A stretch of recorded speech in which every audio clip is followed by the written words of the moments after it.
Good morning and good afternoon. I'm Todd Bluth, Head of ETF Research here at CFRA. I'm excited for you to join us for this latest webinar that we're doing discussing our ETF rating methodology and the improvements that we're making. As you'll see on this next slide, I'm joined by a couple of colleagues, Aniket Alal, who is the Vice President of our Fund Data and Analytics at CFRA. He joined us as part of an acquisition CFRA made in 2019. And Will Seuss, who's a Senior Quantitative Analyst at CFRA. Together, the three of us and many more people here at CFRA have been working for months to improve the quality and the depth of our ETF rating methodology, making it even more forward-focused and predictive than it was beforehand. And we're excited for you to join us on this webinar to learn more about the nuts and bolts behind it, the data, and the analytics that we're using, and how it can help you and your practice. On the next slide here, I'm just going to run you through the agenda we're going through. I'm going to cover key ETF trends and just remind you a bit about CFRA and our independent research approach. Then Will's going to join for a conversation about our ETF rating methodology changes, how we're making updates to the approach and the descriptions behind that. Then Aniket's going to join, and we're going to talk about the First Bridge data set that's powering our ETF rating methodology and how we are using this to help us from a classification standpoint. And then we're eager to take your questions, ones that we've received in advance, as well as those that you may have while participating. Please submit that in the chat box. Please, you can submit questions as early as now, and we'll get to as many as we possibly can, and if not, follow up. With that, let's move to the next slide just to remind you a bit about CFRA. So we focus on three pillars of quality, scale, and performance. Our focus is in independent research, leveraging a team of more than 75 analysts globally to provide the greatest insight from an analytical perspective and hopefully servicing you and your clients. We do that in two main ways, with our fundamental research and our forensic accounting research. On the fundamental side, we cover stocks as well as ETFs and mutual funds. And at the top of that pyramid includes our sector and industry and analytics. Our flagship product, known as STARS, a stock appreciation ranking system, is more than 1,500 companies that have buy, hold, or sell recommendations.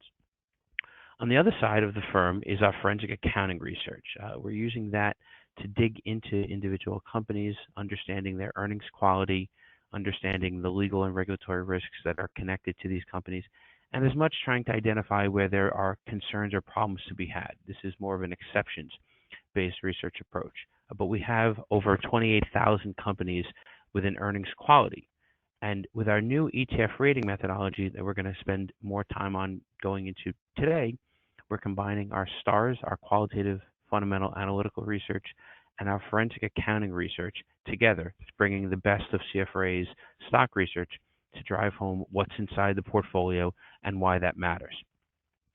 On the next slide, let's just remind you about our coverage, which we're quite proud of. Looking at the equity space, we cover more than 1,500 companies. Qualitatively, you can see nearly all of the S&P 500, 1,500, and Russell 3000. We've expanded our coverage globally to have coverage of the TSX 60, the FTSE 100, the Hang Seng Index, and the S&P Europe 350. We plan to continue to expand our European coverage in the coming months and years. That research helps to power our ETF and separately our mutual fund research. You can see on the left-hand side the coverage that we have, and as we'll show with you in a few moments, that holdings-based analytics is driven by our stock research and our broad coverage. So as we expand our European and international coverage, that enhances the quality of our coverage of ETFs that invest in international markets. And then lastly, why on CFRA? Our independence. We'll move to the next slide here about our independent research and our capabilities. We don't manage money. We don't have an asset management arm. All we do is offer investment recommendations to help you and your clients. So you can have confidence that the research that we're putting forward, whether it's a 5-star mutual fund, ETF, or stock, or a 1-star of those same asset categories, is our best or our worst ideas with no bias between them. Let's move to the next slide just to remind you about the overall ETF industry. 2019 was a record year, a record for fixed income flows with over 150 billion, a record overall for U.S. total ETF flows over $320 billion, and we've seen the asset base grow from about $1 trillion a decade ago to well over $4 trillion in US listed ETFs. We're really excited about the growth that's happening, and that piggybacks on the work that we're doing here at CFRA. Particularly, we've seen strong interest in what we're showing here is non-market cap weighted ETFs, often known as smart beta ETFs. The demand and the supply of these products has swelled significantly. In 2019, lower volatility and dividend-oriented ETFs were highly popular. In 2019, we've seen strong performance and risk being rewarded in more of the momentum and growth-oriented ETFs to start 2020. What's equally as important a driver, and why in part we've seen $1 trillion go to $4.4 trillion, is that ETF fees keep coming down. We now have coverage of more than 200 ETFs that charge 10 basis points, or 0.10% of an expense ratio. That's close to zero. In fact, there actually are products that charge no fee overall. And that highlights even more the importance of what's inside the portfolio. And that's key to the work that we at CFRA have been doing for more than a decade, focusing on what's inside the portfolio. But with our updated research methodology, as we're going to talk to you about on the next slide and beyond, we are going even deeper as to what's inside. So we're going to touch on three main aspects of the changes of our research that we plan to go live with in the coming days and weeks. So one is updating the inputs of our overall rating methodology. We'll go into that in a bit. Shifting to a 5-tiered star system as opposed to having overweight, market weight, and underweight. And then lastly, but equally as important, the inclusion of first bridge ETF data. Let me touch on each of these, and then I'll bring my colleagues back in a moment to go in more depth. So we at CFRA have been rating ETFs based on what's inside for more than a decade, prior to the acquisition that was made of the S&P Equity and Fund Research business. But in addition to looking at the qualitative stars, the forward-looking analyst views, as mentioned earlier, we're combining forensic accounting research and other fundamental metrics to give us a greater insight as to what the future prospects are of the portfolio. We're marrying that with some other metrics that Will's going to talk about in a moment. We're separately shifting to a 5-tiered star system, which is consistent with the way that we use our stock and our mutual fund ratings. So our favorite picks will have a 5-star. Our least favorite picks will have a 1-star. But we're leveraging machine learning techniques. I think you're going to be impressed with the work that our quantitative team has done on this so that the model continues to learn and evolve on a monthly basis instead of being static as it was beforehand. And as mentioned, the first bridge ETF data that we acquired in the second half of 2019 is going to allow us to go deeper, doing more apples to apples comparisons, allow you to sort and screen based on ETF related characteristics. And all of that is quite impressive, we think. And we'll show you on the next slide here, our ETF report. This is a sample of that. Please don't assume that there is a 4-star on IEFA. This is using the test data that we've been doing. But you'll see there is a star at the top left. We break down the type of the ETF that it is. This happens to be a global ex-US. We're splitting out international or global-oriented ETFs from traditional US diversified or sector-oriented ETFs. And then we're highlighting the cost, the reward, and the risk characteristics of the portfolio. You can see what's contributing favorably, again, is green. So the reward and the risk characteristics of IEFA is relatively high in that it's contributing favorably. That doesn't mean that the risk is high. It actually means the risk is low, and it's a safer investment than some of the other alternatives. And then cost is the total cost of ownership, and you'll see this falls within the middle of the range between 0 and 100. Will, I want to bring you into this, see if there's anything you'd like to add to this before walking through more about the summary of our methodology. Thanks, Todd. The only concept that I would like to point out here is that the cost, reward, and risk are relative rankings within our respective categories that we're rating so that you have a nice, comprehensive, and cross-sectional view on a couple different aspects we think are important. We can go to the next slide. And I'll provide a quick summary, just elaborating more on what Todd already offered. So here's the high-level overview, and what you need to remember is highlighted in yellow in particular. So the key difference that we made, or the key change that we made, is we changed our model objective from simply a very high rank is what we rate as our highest rank, to what we're trying to model is actually the probability an ETF will outperform peers in the future. The way we accomplish that is using an algorithm called logistic regression. This is just a way of trying to quantify in a more scientific manner what patterns happened in the past that relate to the probability of a particular fund outperforming. In order to make sure that our ETF ratings are very usable for our client base, we apply a smoothing algorithm, which is called convex optimization. All it means is that we are actually prioritizing the biggest moves in our particular universe and making sure that we move when the underlying probabilities change meaningfully. And when they don't meaningfully move, then we'll make sure to keep the same. What you should interpret this as is that a majority of our ratings will stay consistent for roughly 5 to 7 months on average. But what it allows is, unlike some of our competitors where their ratings are averages over their quantitative models for the past few months, where you're getting a very lagged view of what their models predict, what we allow is that if we see a meaningful change in the underlying model, we'll update that in real time where we see it appropriate. This is analogous to a portfolio manager who's managing a portfolio, and the probability for a particular stock of outperforming increases meaningfully. Well, you have the flexibility to take a stronger position on that. Moving down our grid, the parameter selection, this is again hitting on what Todd mentioned earlier in terms of using machine learning techniques. We use rigorous out-of-sample testing, which I'll explain a little bit more on the following slide, but the biggest takeaway is that even though we illustrate the efficacy of our model with some simulated results, we feel very strongly that we try to avoid a lot of the common pitfalls associated with backtesting, because we did so much work trying to establish out-of-sample. The last point that I would point out on this slide is that the parameter weights, because we're running regressions monthly, it allows us to infer what's working and what's not working on a rolling live basis.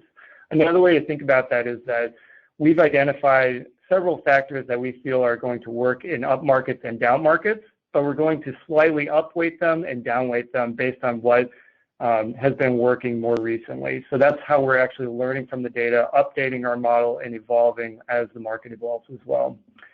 Just to round out this slide, the submodel categories were highlighted before, but there's 3 subcategories: cost, reward, and risk. Cost is the total cost of ownership. Reward is what we are labeling as our expected return, or more succinctly, on a good month, what would you expect the fund to perform? And finally, risk, we are defining risk as negative tail risk, or what on a really bad month would you expect the fund to return. We actually want to prioritize funds that have very large returns, so we do not want to penalize the right tail. We actually want to only penalize the left tail. If you can jump to the next slide, this is just a visual to help explain how we arrived at our out-of-sample testing. So the way to think about it is to use a bowling analogy. Lots of backtests are similar to bowling with bumpers. If you bowl with bumpers, a lot of bowls will look very good, and you might even get a couple lucky strikes. But the moment that you pull the bumpers down and you play a real bowling game, you'll realize that your score is not going to mimic what you saw in your bumper game. So in order to establish this and try to remove the bumpers from our quantitative model, what we did is we broke up our training data set into 5 non-overlapping periods. The training period, and highlighted in navy, was the actual time period where we inferred our relationships, and then we tested how strong those relationships would work when we get to the out-of-sample period that's highlighted in orange. So the key part of this is not only that we performed it once, but we performed it 5 times for a whole host of hypothesis categories that we list out on the left. So we looked at lots of different characteristics we thought might be predictive of future returns, and they're broken down by families of investment signals. So we covered things from the cost characteristics, everything from expense ratios to the ETF price relative to its net asset value, what types of return characteristics, does a historical Sharpe ratio actually predict future returns, those types of concepts. We looked at stability and risk of the ETF, the market microstructure, are there flows that provide predictive value of future returns. And then finally, I would really like to illustrate where I think we are extremely differentiated is that we consider what the fund actually owns. This means that we're looking through all of First Bridge's holding data. We're mapping all of the ETF holdings to both CFRA stars ratings as well as our our forensic quantitative earnings score model. And we're trying to arrive at, do we actually like the holdings inside the ETF? And we back tested those in this type of framework with rigorous out-of-sample testing as well. So to summarize, now that we were able to establish what parameters we think really matter, we wanted to simulate and say, now that we've found these insights of what data points actually are very predictive or helpful in predicting future returns for ETFs, if you were to actually simulate real life and where you're running with the same model cadence of updating the models every single month, how would you do? We felt pretty strong and we're pretty proud of this slide. You should notice in light blue, the 5 stars are meaningfully outperforming the universe average. In addition to, we're meaningfully outperforming our 1-star rated funds. The important thing to note as well that we'll make available in our methodology document is that this makes it all of us feel good, like we're doing an appropriate job of picking the right funds as well as avoiding the wrong funds. But we also feel very strongly about our model that relative to the worst months that each fund performed or each star portfolio performed, we actually find that the average return relative to the downside risk or the average downside risk is actually quite favorable as well. So we feel that not only are you getting strong outperformance on an absolute basis, but on a more risk-adjusted basis, we have favorable results as well. So, Will, let's go back a slide, please, if we may. Will, thank you for that. I want to just drill in a couple of things on this slide, and Will, maybe you can just piggyback onto this because we got a question that came in, and thanks everybody for submitting questions. Please continue to do that. I want to highlight that we have 4 different models here. So fixed income, we'll keep that off to the side and come back to that. And then what we've done is broken out the categories. So we have a global equity, which as mentioned is invested. These are U.S. listed ETFs that invest outside the United States for some or the majority of their underlying holdings. IEFA would be an example of that. U.S. sector equity ETFs that are focused on just one sector. The Technology Select Sector Spider, XLK, would be an example of that. And then U.S. diversified equity, which invests in more than one sector. You can think of SPY, the Spider S&P 500, as part of that. Will, the question that came in that I'm going to start to answer, but I'll give you a moment to think of, is we're talking about peers and outperforming peers. Relative to others in the industry, when they're doing a star rating for ETFs, they are looking at, for example, just technology ETFs versus other technology ETFs, or U.S. large cap ETFs versus other U.S. large cap ETFs in trying to outperform.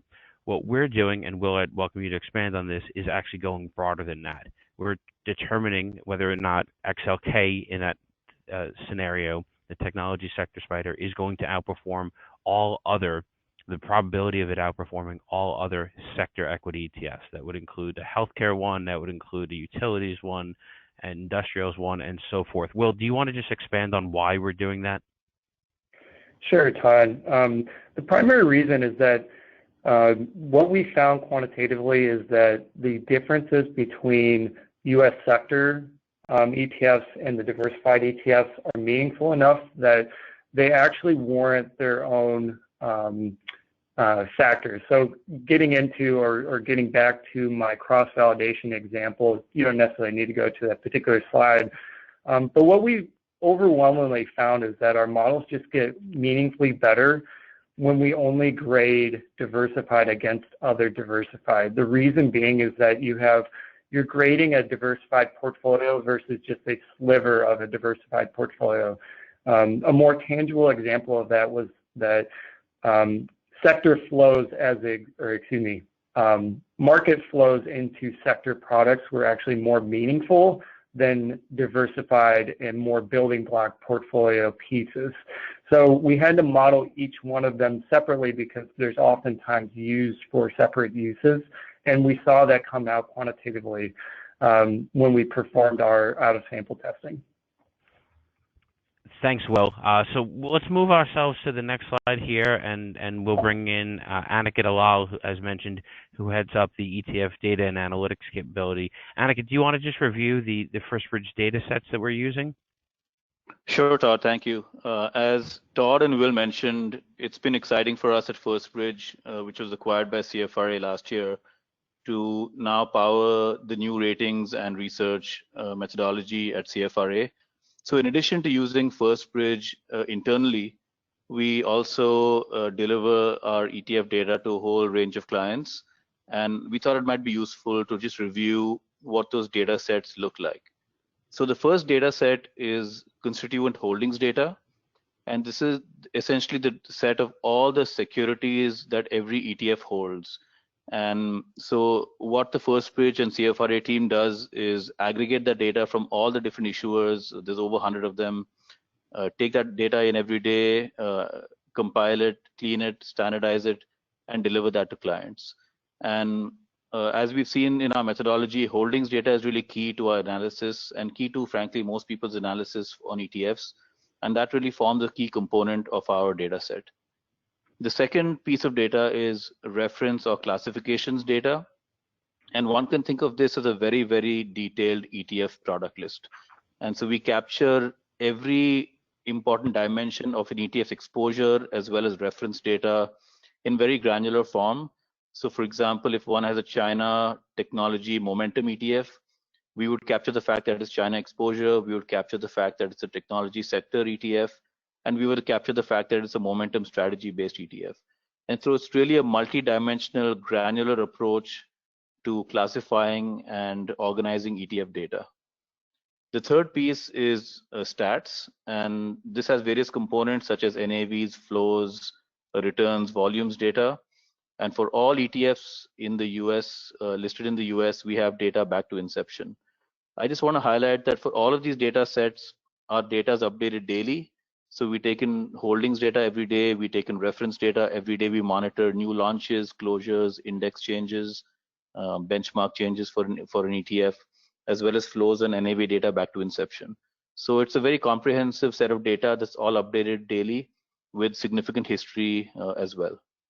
Now this data is licensed to a whole range of clients, including institutional investors, fund managers, index providers, and so on. So it has applications both in the institutional space as well as in the wealth management space. If we could move to the next slide.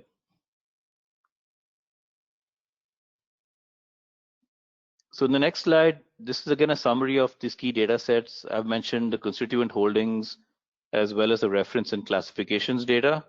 I just want to highlight a couple of important things here. The first is that we have built data visualization tools that sit on top of this raw data. And so we have the ability, users have the ability to view things like listings by region, market share in very granular ways, new launches by region, by issuer, and so on. The ability to break down the entire universe by traditional versus smart beta. So we have our raw data as well as these visualization tools that sit on top of the raw data. And in terms of the raw data, I wanted to highlight a couple of things. The first is that we have multi-dimensional tagging. So rather than forcing ETFs into one box, we allow users to find data ETFs based on multiple dimensions. It could be asset class, region of exposure, and so on. And secondly, we have a very robust smart beta framework. So we've classified every single ETF in the world as traditional beta or smart beta. And all of these frameworks and all of these data sets power both CFRA's internal research and ratings as well as many of our clients' applications. So we'll now move to the next slide where Todd will walk us through a sample report that uses some of these data sets. Thanks, Aniket. And what we're seeing here, again, this is sample data for the overall rating. But just to show you, this is the bottom of that first page of our ETF report. And again, using IEFA, the iShares Core MSCI EFA ETF, and the various other products that we have planned to have coverage of, and we plan to have coverage going forward, offered by State Street, by Schwab, Vanguard, and iShares. Again, referencing the expense ratio and the track record of the ETF, again, using the classification system. So you would see this on the bottom of page 1. And then if we move to the next slide here, the third page of our ETF report is going to have the way that it exists today. It's going to have a pullout of our database across various investment styles, both in equity and fixed income, highlighting the weighting scheme that Aniket talked about. So we break out, again, the differences between the traditionally weighted ETF like SPY, a factor weighted ETF like SPLV, that's the low volatility S&P 500 product offered by Invesco, and a cross-sector thematic approach. So USSG is a diversified ESG product offered by Xtracker. And as you know, as Aniket mentioned a couple of times, we're talking about not forcing an ETF into one box or a mutual fund style box, but actually having an ETF be found based on its more appropriate ETF related classifications. The ratings of our ETF research are going to be refreshed on a monthly basis, reflecting the underlying holdings that we get from First Bridge data that we're using, as well as the analytics that we're offering on top of that. That's happening for both equity and fixed income ETFs. So that's a different cadence than what we're doing today, which updates the research daily. We're moving to a more strategic, more monthly basis, and feedback from our clients that they're using our ETF research for a longer term time horizon. So with that, I want to open it up again for questions that came from the audience and ones that we have as well. We can move to the next slide here. Again, you can see how you can submit your questions. Will, I want to bring one to your attention, see if you can answer it.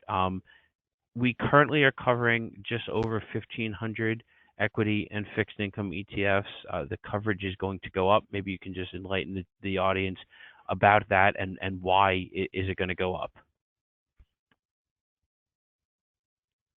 Sure, Todd, thanks. The primary reason why our coverage universe is going to increase is that we're going to rate ETFs sooner. What we found in our research is that there's quite a bit of opportunity in rating an ETF earlier. What we require is at least 1 month of history for the data points that we consider. And then for data points where it's not available, what we'll try to do is triangulate what the likely value is until the actual value will flow through. We found that using this approach, we can rate funds very quickly and take advantage as soon as they're available to our clients in the market. And there's an appetite for trying to pick up new products if they actually provide value. So, well, thanks for that. And I would add to it also that our expanded coverage of using the forensic accounting research for international securities is going to allow us to cover more internationally focused ETFs than we had been beforehand, as well as some of the smaller cap ETFs that our qualitative stars wasn't capturing all of that data. And so our coverage count is likely to be over 1,800 when we go live. That's a nice increase, and will continue to grow as the ETF universe expands. I'm going to take a couple of questions that came in and combine them together. We've seen questions that are coming in about either actively managed ETFs or non-transparent ETFs that are likely to come to market soon. And so for perspective, these are ETFs likely to be offered by asset managers like American Century or JP Morgan or T. Rowe Price or Fidelity. We've written about these in our thematic research on MarketScope Advisor in the last few months. Yes, we plan to be covering those just as we are traditional equity ETFs that disclose their holdings. We're going to use the latest available data that we have from First Bridge and we're going to do our ratings analysis based on that from a reward and a risk perspective at the holdings level, and again, using cost and other fund characteristics. So if we, as an independent research provider, like what we find in the portfolio based on the latest available data, we'll view that favorably. If we don't, we'll view that unfavorably, but we're excited that we can cover ETFs relatively quickly in the market. That's going to allow us to cover what we think are going to be a wave of products coming to market in 2020, offered by well-established asset managers, but using these differently. Will, I want to put one more question to you because I'm talking about active ETFs. People tend to think of active ETFs as similar to active mutual funds. We at CFRA are going to continue to rate mutual funds separately from ETFs. Maybe you can just expand on some of the metric differences we're using for ETFs that would not be applicable for mutual funds and vice versa. Sure. I think probably the easiest one to visualize is for mutual funds, we consider the tenure of the manager.